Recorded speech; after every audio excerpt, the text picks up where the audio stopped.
If you are starting a business in 2025, you know, you're like, me and my husband, we're going to start a business. This is going to be our legacy, all of those different things, right? You're excited about building a business together, but there's things that people do not tell you that you should be talking about. So we want to cover 5 key areas that you should be focusing on before starting the business, because there are some unique things that happen as building a business. You're in partnership. Right. And you're also married to this person, and you don't be talking about business all day, all night. Okay. So one of my key things that, since we've started several businesses and has, you know, opened, closed, completed, did a lot of stuff. One of the things that I think is you have to define your non-negotiables. And I would agree with that. Okay. So what are some of our non-negotiables? Well, we put everything down when the kids come home. Yes. So well, we try to. I mean, yesterday. No, was it yesterday or the day before yesterday?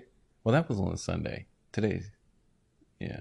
Whatever I don't know. Whatever day. But no, we try to stop with anything dealing with work at 3 p.m. Yes, because we do have kids. Because we have kids. So that's spending time with them is a non-negotiable, especially when they walk in the door. And our kids will remind us that, hey, y'all are on your phones, especially Journey. Yes, with the heartbeat. Yeah. Mommy, you're on your phone. Yes, she is very, she needs her attention. But I think just defining when you can write out what is non-negotiable while we're in the building season is very crucial, because your non-negotiables in your building season is going to be very different than when you're in your scaling or expanding season, whatever it is. So we had to figure that out on the hard way. The hard way. Right. And that became, that's where the conflict comes in, because you don't have it defined. What is our non-negotiable? He was already like, okay, when the kids come home, you should be done with work. I was like, I can still fit in and I'll go pick them up from the bus stop and then come back and then get back into work. But that's unfair to them. Right. So once I was like, okay, you're absolutely right. Working from home, and depending on what type of business you are, creating, a lot of people are excited in the beginning and it's like this new thing you're birthing. But if you don't clearly define what are the non-negotiables. So that means date night. On date night, we're not talking about business. Right. Or when we are having our downtime after the kids go to bed, if you have kids or whatever the case may be, are we sitting there going back to work, or are we not talking about business at all? We're not talking about too much business at all. Unless an idea pops in our head. Most of the ideas pop in his head. Not mine.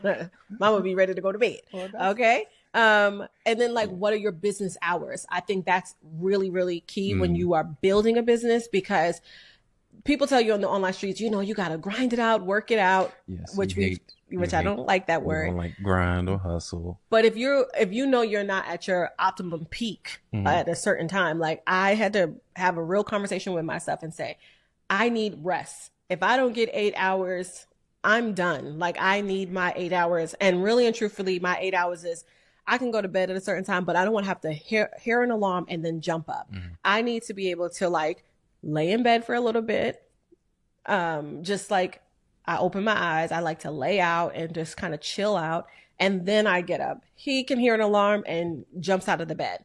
So that was something that you have to define your business hours. And I think we did a really good job at defining, well, you did the job, the saying, these are the hours that we should work at. And if it doesn't happen in those time frames, then it just didn't get done and move on to the next day. And I think that made a world of a difference, even for me, because I always worked outside of the house, including you, and keeping a schedule inside the house just was like, I just work when I work. If I feel like it, I don't. And sometimes we don't go off the schedule.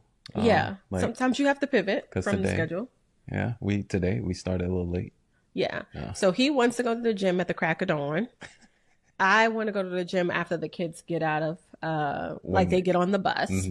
But he made a valuable point today, because we are leaning towards homeschooling the kids, and we're going to do a whole episode about that.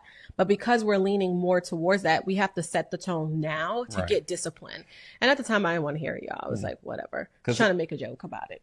Because we literally got about 6 to 7 more months, and then they're done. And then they're done. So we have to create the habit now. And so the non-negotiable is family time. So define what your non-negotiables are is like the first key thing before you start the business, because you're all excited and then you get into the weeds of it. And then you're like, we're scrambling. This is going to save you from scrambling around and figuring out, the day. You have to plan out your day in entrepreneurship. Like, when are you going networking? How many times are you going networking? Is networking important? Like, outside of building, maybe you're building an online business.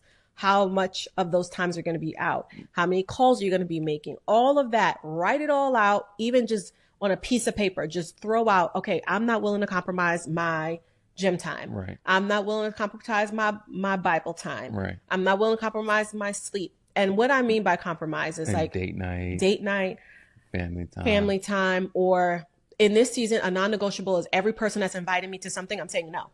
Right? That's a non-negotiable. This year, we are focused on our family alone. Whatever it is, take that piece of paper out, and you got to be fair to work with each other, because I think that sometimes one person is a little bit more strict. Like, he's way more strict. I need a little bit more lenience. So a little bit. Yeah. You need like a lot.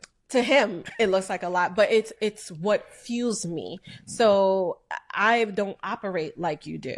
And so he had to be a little bit more gracious. So I just say, the piece of paper, write, he can write down his non-negotiables. I can write down my non-negotiables, and then come together and say, okay, what are we willing to put on this list to help us reach our goal? That, I think that makes a world of a difference when you are starting your business. And most people do not talk about this part. Right. I think that's the one thing that creates problems with working with your spouse. Well, it created problems for us. Facts. And I think what was one of the biggest problems that you had with me?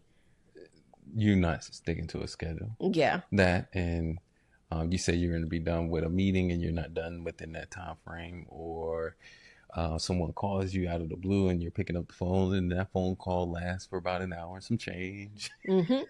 And to be honest, I would be mad at myself after, because I'm like, Dad, where did my time go? It's like, no, you spent your time and you're not getting it back. And then when I remind her where her time went, she looks at me with a crazy face. I didn't want to hear that.